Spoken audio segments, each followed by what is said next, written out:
Okay, gentlemen, quiz time. First one of you with the correct answer gets the point.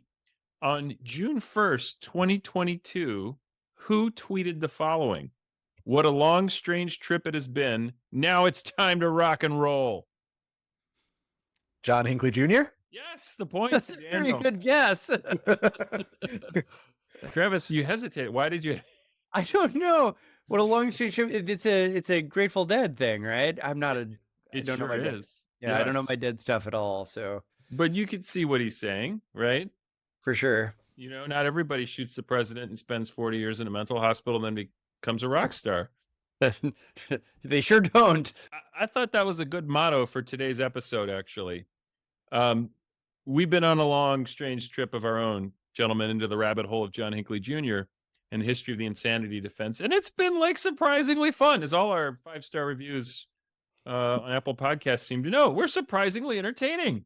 I swear this is the funniest thing that's ever happened to the insanity defense. And I've enjoyed it. But barring some newsworthy event that brings us back together, this will be our season finale. And who could imagine John Hinckley Jr. doing anything newsworthy? It's going to happen. So, gentlemen, today we're going to focus on John Hinckley Jr.'s proposed rock and roll tour. Last week, we looked at 5 songs by and about John Hinckley Jr., but he's super serious about this tour business, and it raises some pretty thorny questions. I think I said this in a previous episode, but as far as I know, and I have looked, he's the first would-be presidential assassin to have either killed or wounded his target and then be re-released back into society. So there just isn't any precedent for this, of a presidential would-be assassin with some success wounding the president here among us. And then when you layer on the idea that he's not seeking some kind of quiet life of anonymity, but instead he seems to be trying to parlay his infamy into fame and fortune, it's a little hard to know what to make of it all. So here's my plan for today. I'll update you a bit on where the plans for his tour stands. We will consult some new guests, excellent guests, to see what they think about the prospect of a Hinckley tour. And then the three of us will gather and discuss some questions raised by this prospect. And the questions I've got, so you can be thinking about it as we kind of proceed, are: 1, should venues be booking him? 2, should the venues that do book him be criticized for doing so and pressured to cancel the shows? And then 3, would you go see him if he can actually get a show off the ground? I like this plan. Yes, no. All right. What's next? Well, I guess we're done here. I'm Dan Greenstone, host of Madness on Trial, a podcast about the insanity defense. It was so strange. He had the flattest effect.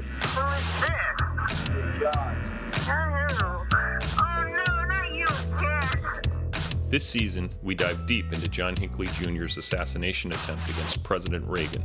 Today, the Justice Department is no longer opposing the unconditional release of John Hinckley. I'm glad I did not succeed. The bizarre crime that horrified a nation, started a national conversation about mental illness, and changed the justice system forever. Okay, so we'll get to the main event today, which is John Hinckley Jr.'s proposed tour shortly. But first, we do have a bit of news since our last recording session. On Election Day, which was November 8th, 2022, Hinckley tweeted the following: "Update. I'm starting the National Redemption Party. It is an alternative to Republicans and Democrats. Nothing gets done with the two-party system we've had for so many decades. The National Redemption Party stands for a new way.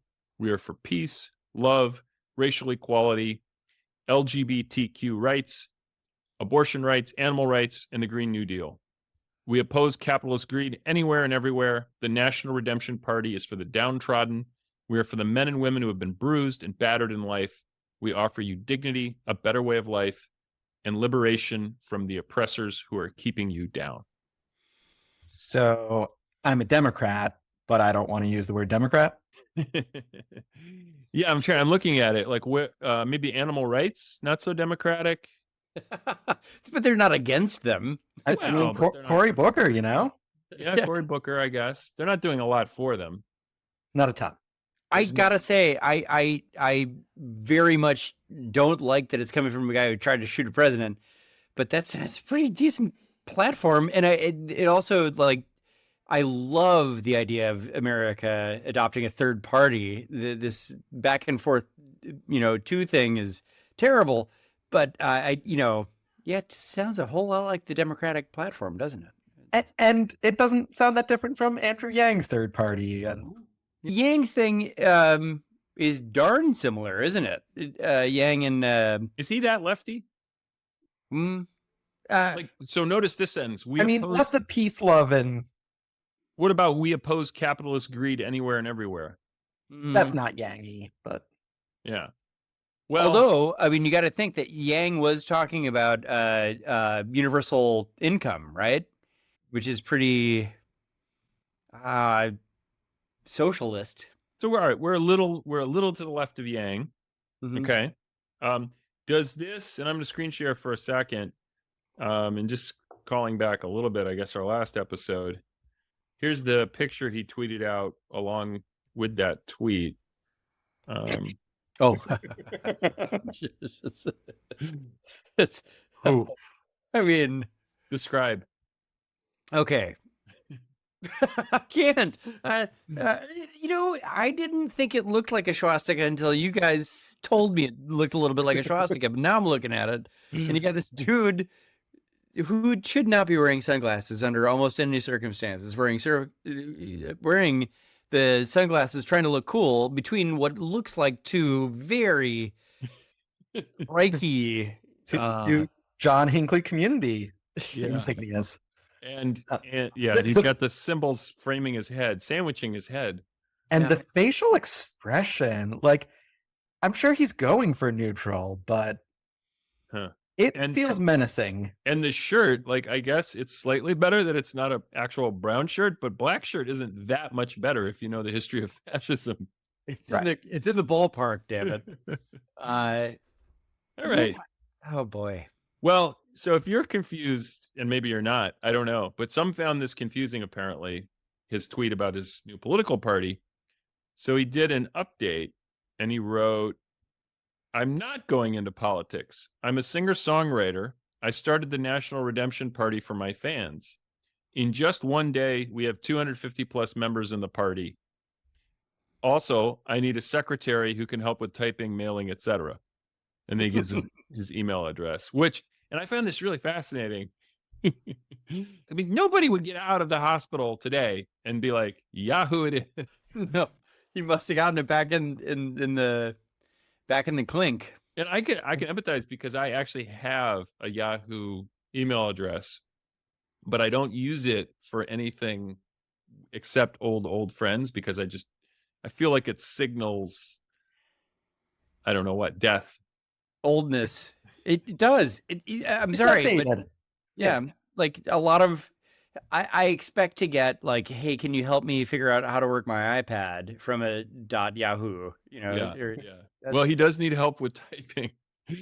Yeah. Yes. And mailing. So anyway, but another update since that update, membership is now up as of last tweet that he gave to 365. So, okay. So it's not a political party. It's just called one. Well, How is that different? Okay. Well, it's a developing story, and this is likely our last scheduled episode of the season, but we absolutely reserve the right to do an emergency podcast if he wins the New Hampshire primary or something like that. All right, so let's get back to the idea of the John Hinckley Jr. tour. I'll confess, I find the idea unsettling. How about you guys? Yeah, I mean, no question. If how is that happening? And I guess the why it's happening is because he wants to, and bookers are gonna book.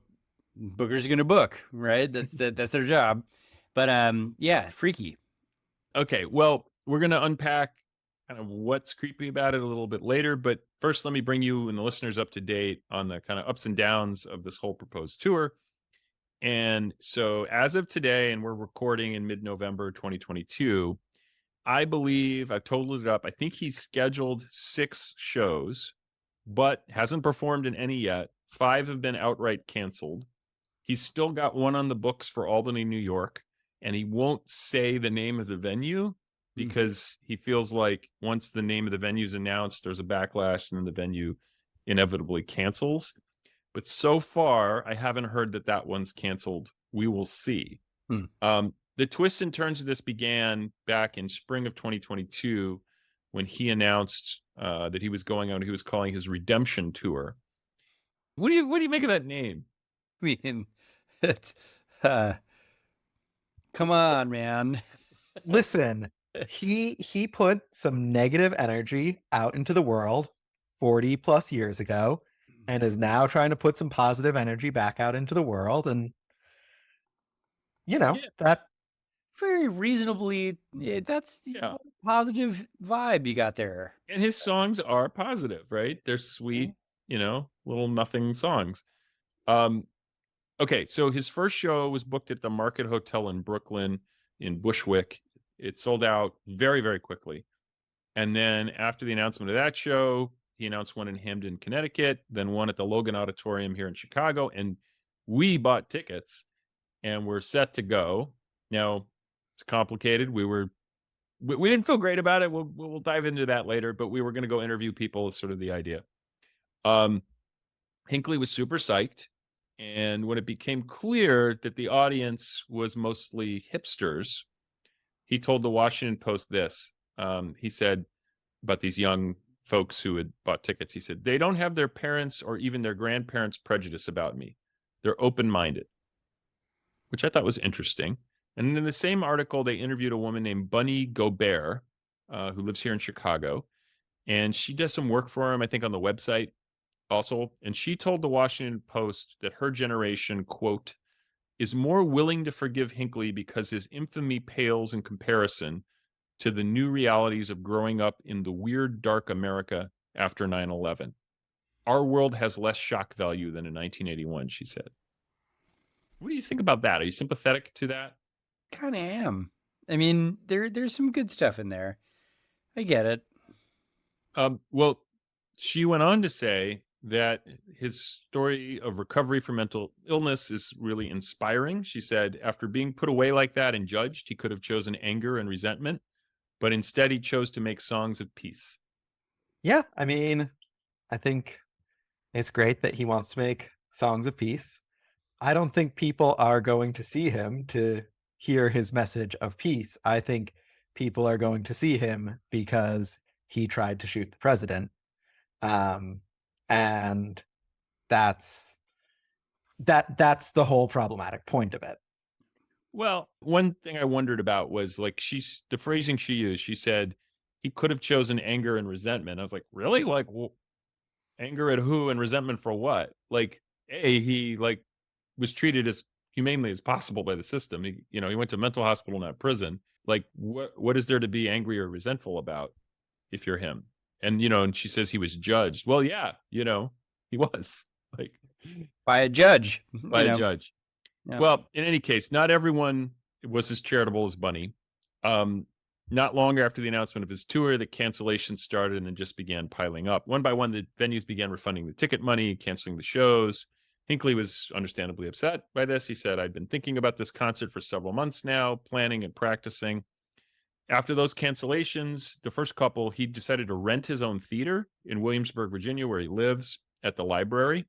But 3 hours after he announced the date, the library canceled. They wrote a statement that said, "The library immediately received hostile comments through chat and email and decided it wasn't worth it." What do you guys think? Do you have a theory about what's going on with the cancellations? They're like really consistent, Well, you use the word cancellation, and right, this does sound like a cancel culture thing where you whip up an online mob, and just as things have become a lot darker in the years since 1981, one can weigh in from halfway across the country, halfway around the world.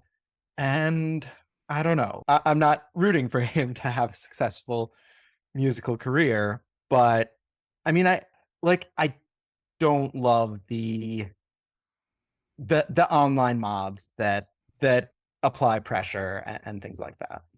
Well, I'm curious. Okay, I guess I don't know if I believe it. Like, really, people who's threatening the venue? Like, which? Like, it's not the left, right? They're the ones who, as we learned last week, it's sort of the punk left that likes him. My wife has a theory, which I think is really interesting. She thinks that it's pretty simple. He books a venue, the venue announces it's got a show, and the Secret Service calls and says, "Don't do this." Mm. And the venue owner's like, "Wait, you're from the Secret Service?" And they're like, "Yeah, don't do this. This is a bad idea." And maybe they say, "We hear," who knows what they're telling them. Maybe they're saying there's threats, maybe not.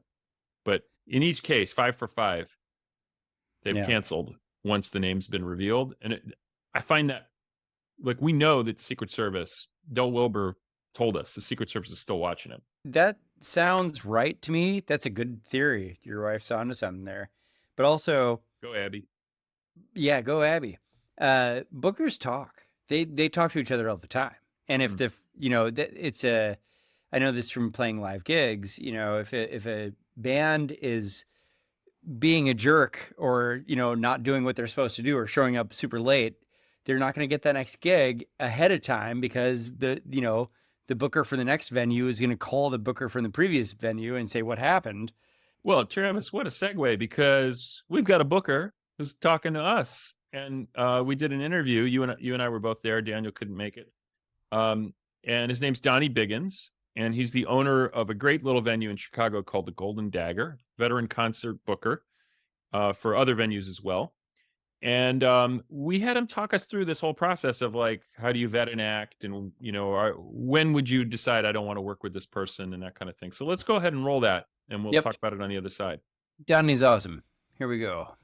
My name's Donnie Biggins. I am a talent buyer and promoter in Chicago, and I own the Golden Dagger, which is in Lincoln Park at 2447 North Halsted. Golden Dagger is a very eclectic mix of genres. We look to book artists that are often ignored and, concentrate on marginalized voices in our industry. Great venue. Yeah. Travis, you played it back in the day, right? Back in the day, yeah, it's a great space, great people. And I reached out to you, Donnie, because I've known you a little bit on and off for a long time, known your family, and I knew you were booking people for a living. And so what Travis and I are doing is a podcast series called Madness on Trial, and it's kind of a history of the insanity of defense.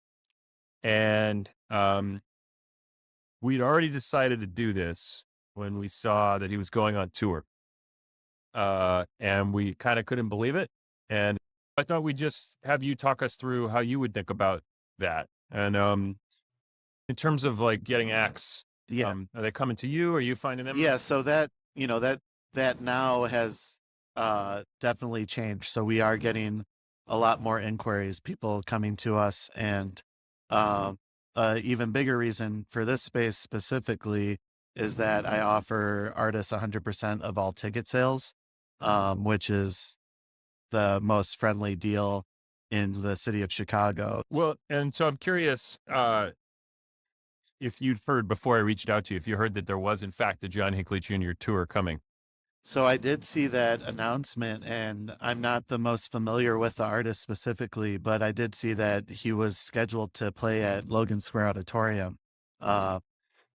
And from my understanding, I believe that show has been canceled. That's right. Yes. Yes. Which I want to talk about in a minute. But Yeah. so you heard that. Yeah, I and, did like, hear about that. Well, did you have any reaction? Like, what did you think when you saw that? Mostly I was kind of like, who is this guy? You know, like who, and that's my millennial perception. Yeah. How I think, old too. are you? I'm 35. You're 35. Okay. Yeah. So I missed the Reagan years, right? Yeah. You weren't even born. No, I was born in 1985. Yeah. Yeah. Yeah. Did you have a sense? Wrong. I was born in 1986. Oh.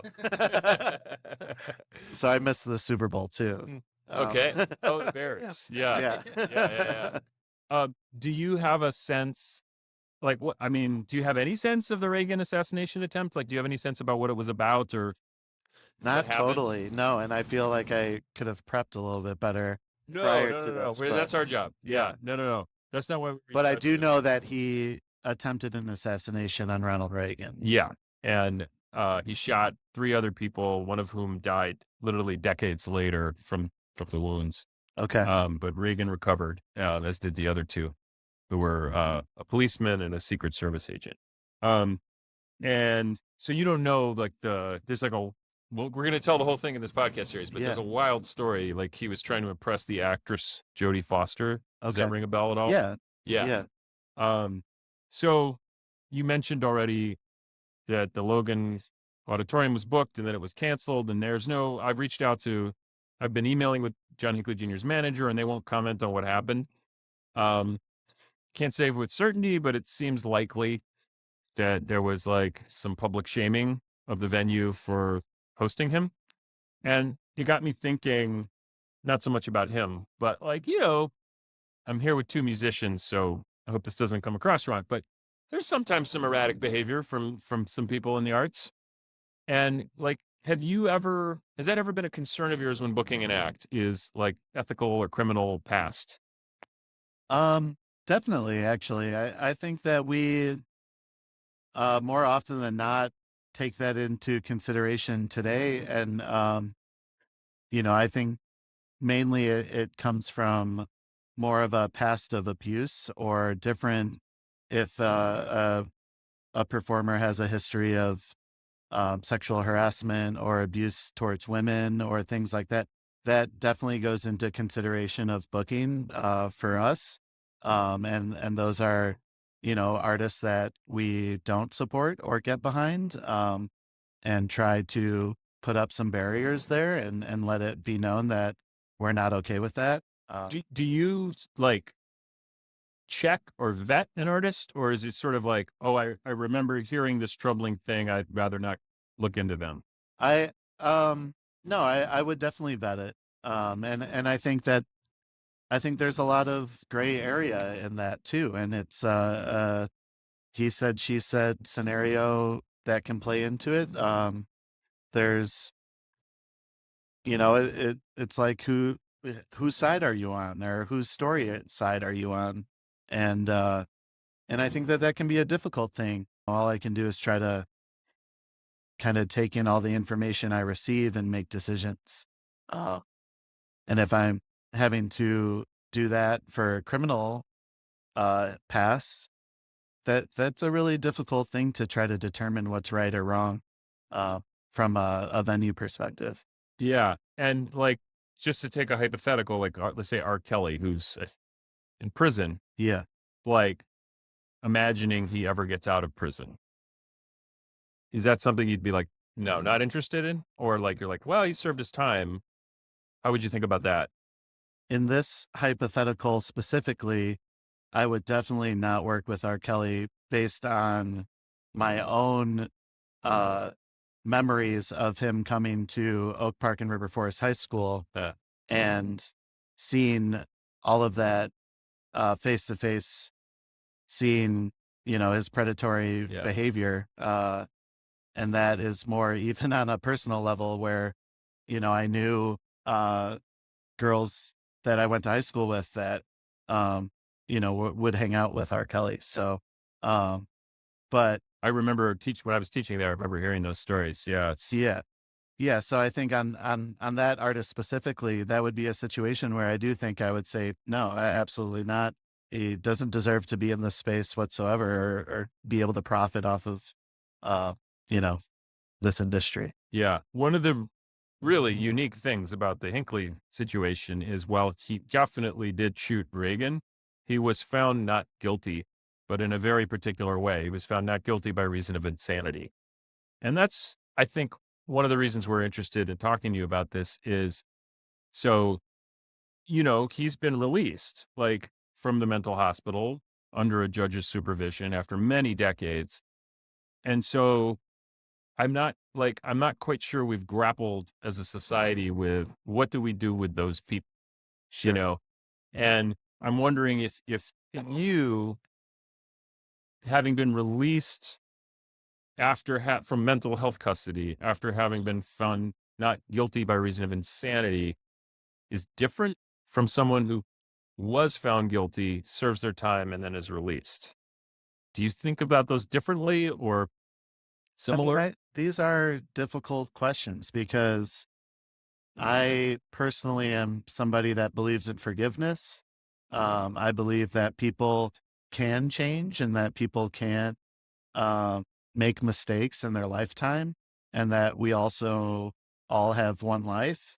And, you know, um, you have to think about, and I already feel like I'm contradicting what I just said about R. Kelly. But that, it's almost a case by case scenario on how an individual feels towards what that person did, and how they want to move forward with that judgment or relationship. Have you had a chance to hear any of his music? No, I haven't. You mind if we play you a little? I'd be No, curious not what at you all. think of Yeah. it. It's not.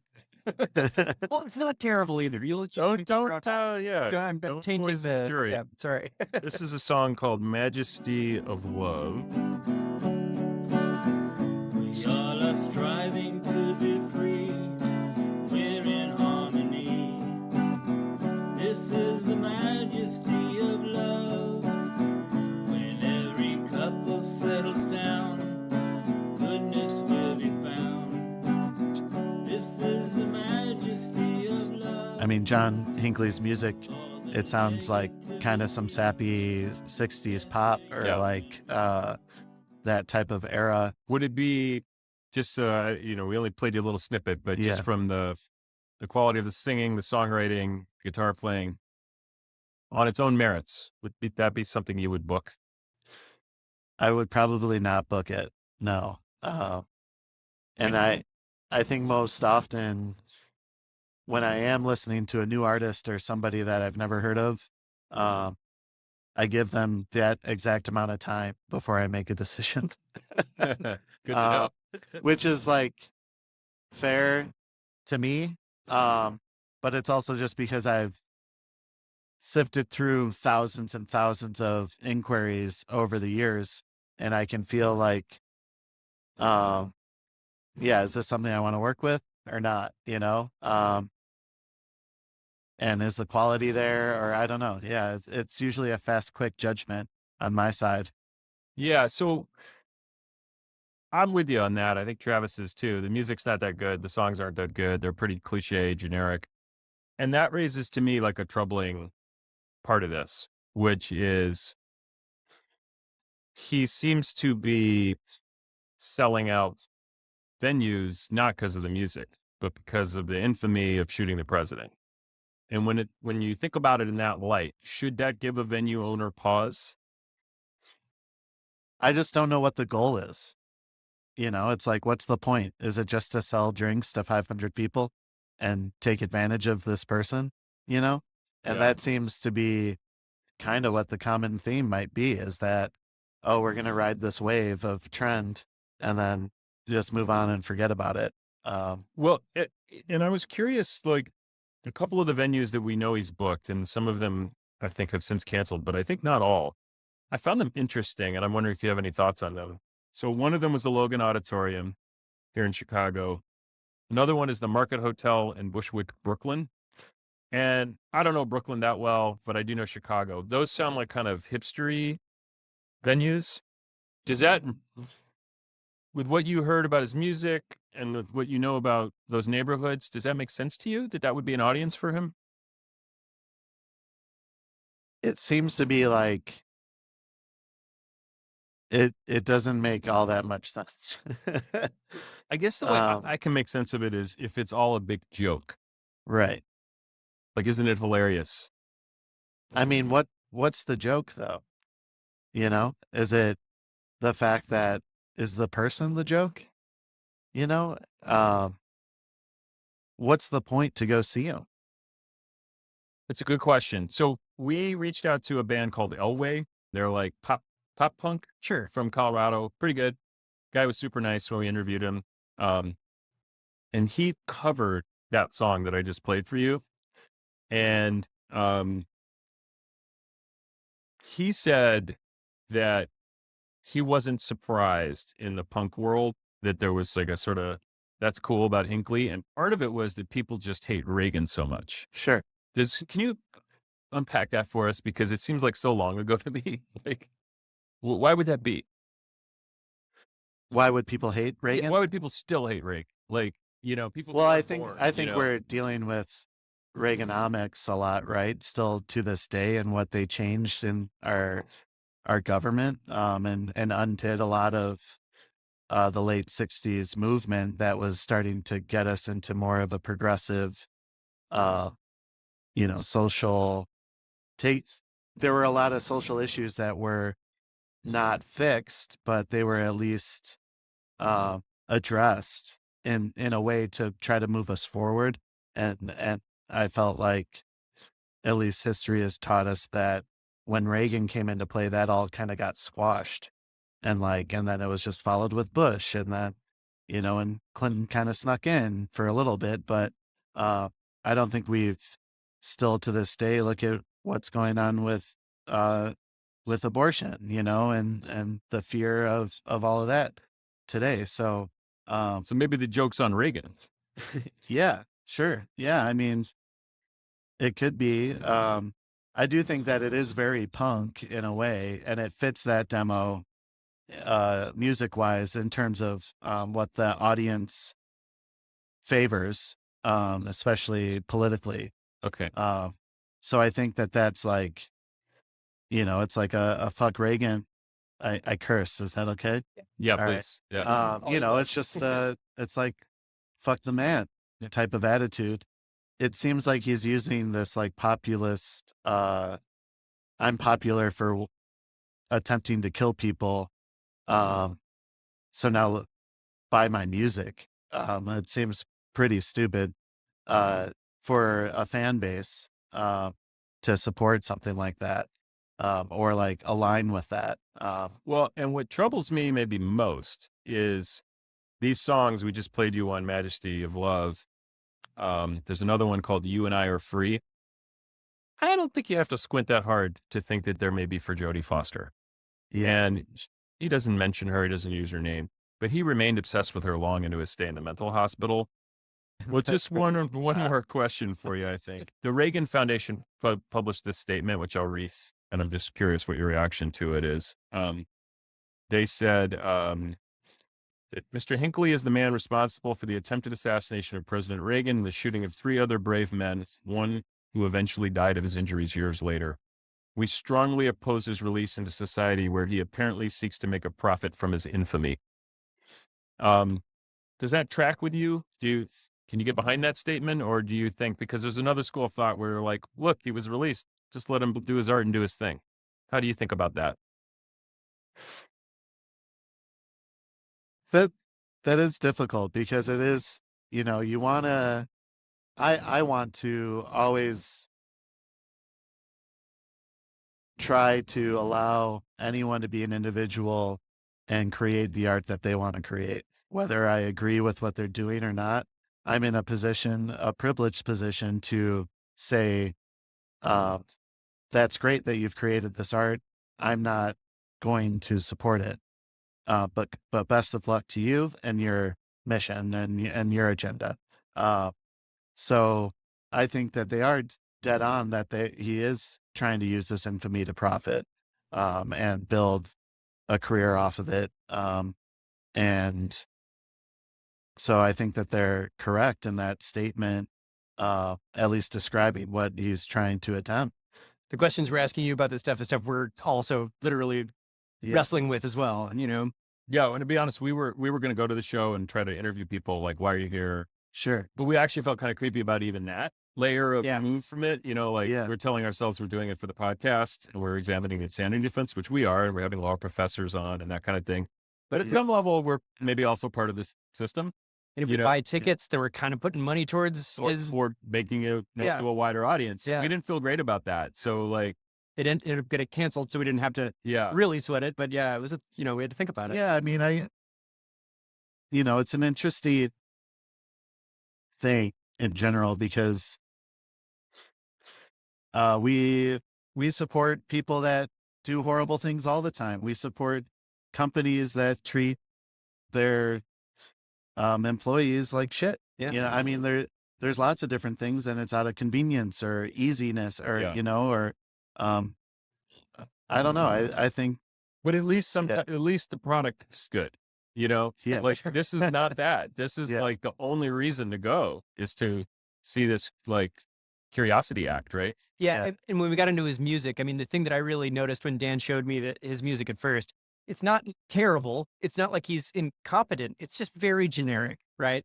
Which makes that point more clear. The only reason people would get really into this Yeah. is if it's the infamy. It can't be the uniqueness of the art. It's just not Yeah. possible. Axl Rose punched a fan in the face and started a riot. Yeah. But you know, they're pretty good, right? I mean, They're pretty good. This is Yeah. not that, right? Yep. Yeah. Different So- situation. I don't know. I think that's where I come down on it. Ultimately, is Yeah. the wrong reasons. Right. yeah. All right. Well, Donnie, thank you so much for Yeah, having of us with course. us. Thank Excellent. you for talking with me. I appreciate it. Yeah, it was a blast. Okay. Any quick reactions to Donnie? I mean, I gotta say, not Donnie. I did start laughing uncontrollably listening to Majesty of Love once again. It's I saw you. I just don't know how to react to that song anymore. But yeah, no, I think he did a good job of weighing the ethical questions that come with this, and he came down pretty much where I come down. He seems like a good dude, right? He's good people. Donnie Yeah. Biggins is good people. Travis, what was your reaction when you heard him say, "Yeah, that's about how much I listen to for all my acts"? I know that to be true. I know that's the way the system works. Well, we also talked to a Chicago-based musician named Sid Yiddish, and he heads a band called Sid Yiddish and his Candy Store Henchmen. And he has a bit of a different view. So let's roll that, Travis. Let's do it. My name is Sid Yiddish. And I reached out to you because I saw that you commented, I think, on one of John Hinckley's social media postings about his music. So you come across this news that he's making music. What was your reaction when you heard that? I was like, cool, this is great. Music is therapy and it helps him along. That's great. I think all artists are like that in general. I mean, even if you want to think about, let's think about a couple other artists like Phil Spector. You know, he created the Wall of Sound, the Ronettes, a lot of the girl groups, but then he went off and he murdered somebody. I mean, are you going to hold that against him for the rest of his life? I mean, he's always going to be known as the guy who almost killed Reagan. You know, he was in mental institutions or psych wards or whatever you want to call them, or hospitalized for so many years, and he finally got out. And he's, you know, let him be. Just let him have his peace. I'm curious what you think of the music. It looks like I can see your background here, and our listeners can't. Looks like you've got a lot of tapes and records there. Is that right? Yes, I do. My CD collection is in the neighborhood of about 10,000. So you're a guy who knows music. You love music. What do you think of his music? Well, you know, it's kind of twangy, and he looks like he wants to be like a country and western kind of guy. That's what it seems like. But I think it's good. I think it's good for a first outing, and it's great that he's been able to pick up a guitar and play. I'm sure that I'm certain that people are going there for curiosity's sake, not necessarily the music.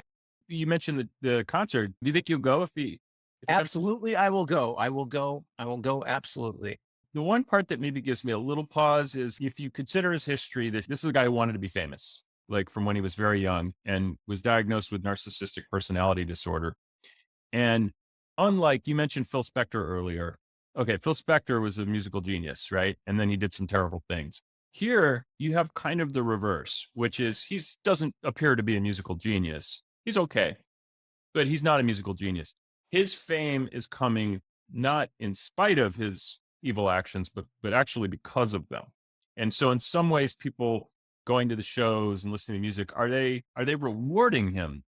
And he's getting what he wanted all along, you know, which is fame and maybe fortune, just because he shot Reagan. What do you make of that argument? Well, in that case, I would say yes. He's getting that attention and fame, because of what he did, not because of his music. Does that give you any pause or no? No, no, I still look, I know what he did, but you cannot hold that against him for the rest of his life. I mean, he's a person. I mean, you have to look beyond that. And that's what I do in life. I look beyond people's flaws. That's a flaw. That's a flaw he had. Yeah. And it's what it is. And I look at people and then be like, okay, you got this wrong with you. You got this wrong with you. It's like dating. It's really like dating, because in dating, you're gonna have people that are gonna have their baggage. You know, they have their, everybody says no drama, no drama. Yeah, right. Well, bringing all your baggage with you when you're dating someone, things are bound to come up. Okay, so guys, those are two views, different views. Anything strike you or resonate with you? Thank goodness the art isn't great. Well, yeah, I was just thinking that, Travis. He kind of lets us off the hook. Yeah. If he was excellent, then all of a sudden we have this whole other much thornier debate. Incredibly complicated, ongoing debate in life. Like, should the art transcend the acts of the artist? I mean, right. Hemingway, it goes on forever. That list, that list is long, right? That list is very long and complex, and we're struggling with that every day. But he's only okay. He's only okay.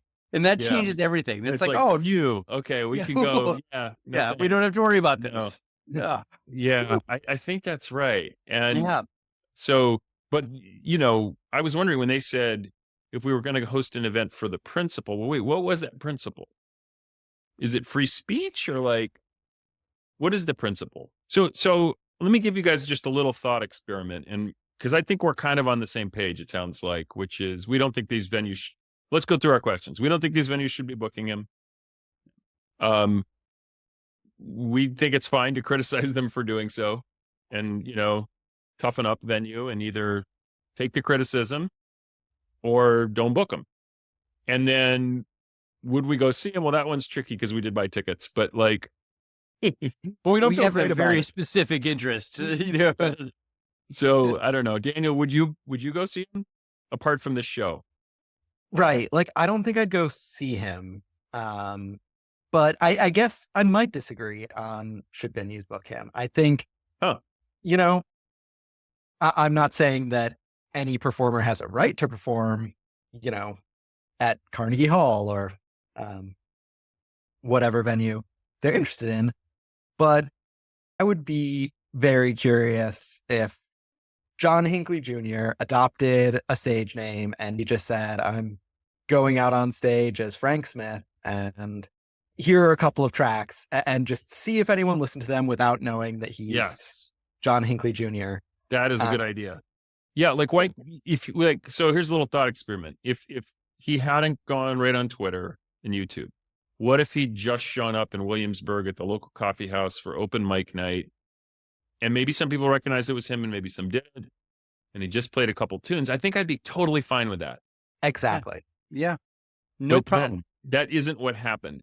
And it does, Donnie asked a really interesting question, which is, what's the joke? And he said, is the joke him? And I think this is maybe what's really sticking with me because I guess maybe I've changed my mind about it. I think I said to Donnie, I thought the joke was Reagan, but I think maybe the joke is him. Yeah. And here's what I mean. I think in his narcissism, and he said this in the interviews, I think he thinks this music can change the world. Yeah. And he's wrong. And we all know he's wrong, but some of us are going to the shows or would like to go to the shows or certainly watching on YouTube.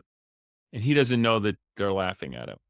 That's an excellent place to be with this.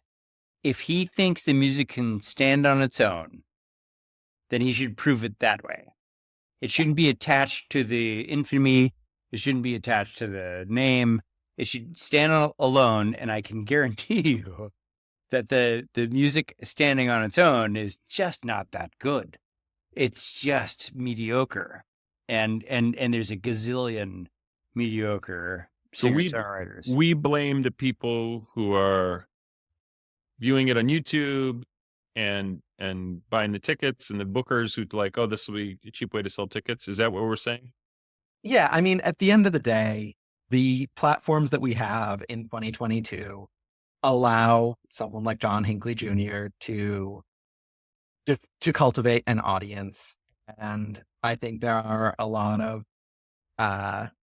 moral issues with that. And in some ways, it was I blame Mark Zuckerberg as much as I. Yeah, right. Yeah, and I love that answer. It's a great answer. it's true, right? And you're right, because I don't really blame people for. I mean, it's hard to look away if it shows up in your feed. Right. Like, who's gonna look away? The person who did this huge historic event also did this art piece. Are you going to look at it? With the algorithm, you're going to look at it. Why wouldn't you look at it? You're going to have to. Who are you harming by looking at it? You feel like, right? You feel like you are almost obligated to see what the guy who tried to kill anybody did next. Huh. Yeah. Okay. I think we solved it. Well, we've covered a lot of ground this season, gentlemen. I think we'll leave the possibility open of doing some more episodes as events warrant. But for now, are we ready to declare victory on season 1 of Madness on Trial? I feel pretty good. Yeah. Nailed it. Okay. Well, listeners, we want to hear from you. Let us know what you think at madnessontrial@gmail.com. And please spread the word. Review it. Send it to your friends. We're proud of the show. We think if you've made it if you've made it to the end of episode 11, if you're still listening, you like it. Yeah. Right. Yeah. Tell all of your friends. That's all we ask. Exactly. Okay. Well, until something crazy happens, see you guys later.